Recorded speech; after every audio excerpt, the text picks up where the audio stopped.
मुरूर की तरफ से एक ऐसे ड्राइवर को गिरफ्तार कर लिया गया है जो कि मेन रोड पर। अस्सलाम वालेकुम दोस्तों, मैं हूं असलम आलम और आप देख रहे हैं गल्फ एक्सपर्ट।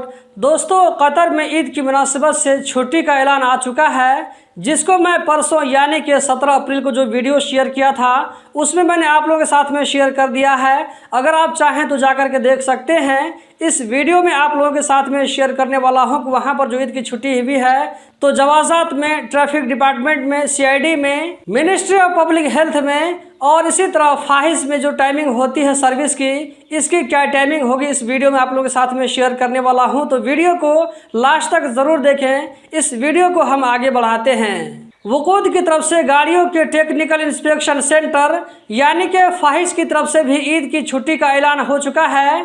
आज यानी कि 19 अप्रैल से लेकर के 27 अप्रैल तक छुट्टी होगी।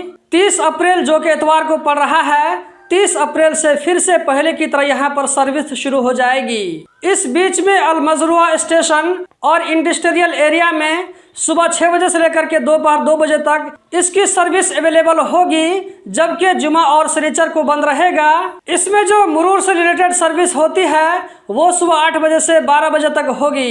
ईद की छुट्टियों में जो जवाजात की टाइमिंग होगी वो सुबह 8 बजे से लेकर के दोपहर 12 बजे तक होगी। सेम यही टाइमिंग मुरूर और सर्च एंड फॉलो डिपार्टमेंट जिसे सीआईडी कहा जाता है, यहाँ पर भी सेम टाइमिंग होगी। जबकि सिक्योरिटी मैनेजमेंट और ट्रैफिक इन्वेस्टिगेशन 24 घंटे खुले रहेंगे।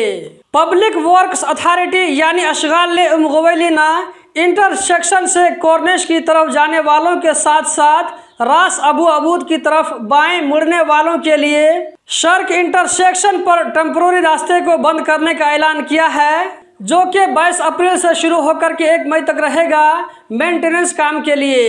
ईद की छुट्टी में अलखोर फैमिली पार्क की टाइमिंग सुबह 8 बजे से लेकर रात 11 बजे तक होगी।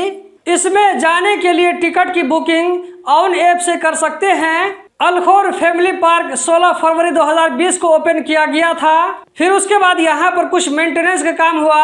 उसके बाद दोबारा इसको 19 नवंबर 2022 को ओपन किया गया। मिनिस्ट्री ऑफ पब्लिक हेल्थ की जानिब से कहा गया है कि ईद की छुट्टी में बर्थ सर्टिफिकेट के लिए अप्लाई सिर्फ ऑनलाइन होगी। इस काम को मिनिस्ट्री ऑफ पब्लिक हेल्थ की वेबसाइट से कर सकते हैं, जैसा कि यहाँ पर आपको स्क्रीन पर नजर आ रहा है। जबकि बर्थ सर्टिफिकेट को कलेक्ट करने के लिए या तो कतर पोस्ट ऑफिस से घर पर मंगवा सकते हैं या मिनिस्ट्री ऑफ पब्लिक हेल्थ में women health and research centre में जाकर के ले सकते हैं। इसकी जो टाइमिंग है वो सुबह 8:30 बजे से लेकर दोपहर 12 बजे तक है।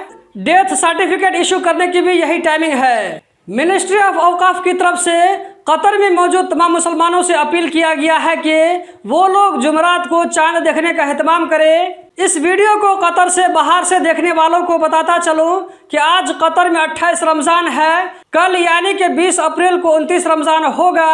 इस साल ज्यादा उम्मीद है कि 29 दिनों का रोजा होगा, तो इस तरह 21 अप्रैल को जो कि जुमा का दिन पड़ रहा है, ईद का दिन हो सकता है। मुरूर की तरफ से एक ऐसे ड्राइवर को गिरफ्तार कर लिया गया है जो कि मेन रोड पर 208 की स्पीड से गाड़ी ड्राइव कर रहा था।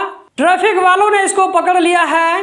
इतनी स्पीड में गाड़ी चलाना ये एक ऐसा मामला है जो कि बातचीत के जरिए हल नहीं हो सकता है, बल्कि इसको पब्लिक प्रोसिक्यूशन के हवाले किया जाएगा, जहां इसके खिलाफ केस चलेगा। इस तरह के केस में 3 महीने तक के लिए गाड़ी भी जब्त कर ली जाती है। मेरे ख्याल से इस तरह की हरकत कोई बाहर का आदमी नहीं कर सकता है, ये कोई कतरी नौजवान ही होगा। बहरहाल अवेयरनेस के लिए आप लोगों के साथ में शेयर कर रहा हूँ। अभी कतर में बहुत सारी जगहों पर रोजाना अलग से कैमरे लगाए जाते हैं वायलेशन को पकड़ने के लिए। तो दोस्तों, यही थी आज की वीडियो। उम्मीद करता हूँ ज़रूर पसंद आई होगी। इस वीडियो को लाइक करके आगे ज़रूर शेयर करें। वीडियो देखने का बहुत बहुत शुक्रिया।